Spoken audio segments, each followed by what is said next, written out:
खरं तर नोटिसा खरं तर तुमच्या बदनामीच्या प्रकरणामध्ये नोटिसा निघायला लागल्यात आणि महत्त्वाचं म्हणजे आज रामराजे नाईक निंबाळकर असतील किंवा गार्गेंना एक नोटीस निघालेली आहे, चौकशीसाठी उद्या हजर राहण्यात आलं. नाही, मलाही सकाळी प्रसार माध्यमातून समजलं की कुणाकुणाला नोटीस गेलेली आहे आणि त्या अनुषंगानं पोलीस ज्या केसचा तपास करतायत, तपासामध्ये पोलिसांना ज्या ज्या गोष्टी समोर येत असतील त्या अनुषंगाने पोलिसांना तपास करण्याचा अधिकार आहे आणि स्वातंत्र्य आहे. त्या अनुषंगाने रुटीनचा विषय म्हणून असू शकतं, त्या संदर्भात मला जास्तीची माहिती नाही.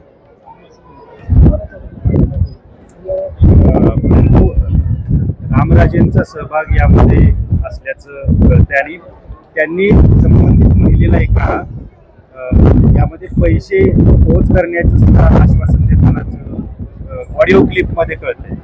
अशा अनेक ऑडिओ क्लिपमध्ये त्यांचे कॉल रेकॉर्ड आहेत, जे कॉल रेकॉर्ड झालेले आहेत, जे काय वाईटचा कोणी केले नाही, त्यांचेच कॉल रेकॉर्ड तयार होऊन त्यातून काही पुरावे तयार झालेले आहेत आणि ते तपासात आता समोर आलेले आहेत. त्या अनुषंगानं कोण कोणाशी काय बोलतो, कोणी काय प्लॅन केला या संदर्भात पोलीस तपास करतात. मला वाटते आपण एका जबाबदार पदावर काम करत असताना पोलीस यंत्रणा जेव्हा तपास करते तेव्हा याच्यामध्ये आपण हस्तक्षेप न करता पोलिसांना स्वतंत्रपणे त्यांचा तपास करून द्यावा. आणि दुसरा विषय असा आहे की ज्या लोकांनी षडयंत्र केलेली आहेत ते सूर्यप्रकाश इतकं सत्य आहे की कोणी काय षडयंत्र केले आणि ज्यांनी षडयंत्र केले असतील त्यांची चौकशी होईल. रामराजे म्हणले होते खुर्चीत बसून संपवेल, मात्र तेच अडचणीत आलेले आहेत. आता कसं पाहता?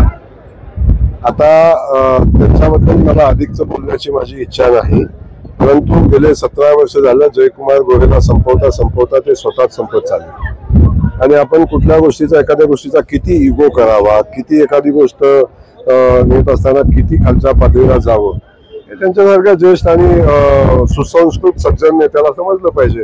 आणि का समजलं नाही मला माहिती नाही, स्वतःला खूप विद्वान समजतात, परंतु हा काळाचा महिमा आहे. कधी कुणाचा सत्तेचा सूर्य कुणाच्या डोक्यावर राहिला नाही, कधी तर तो पश्चिमेला जाऊन मावळला.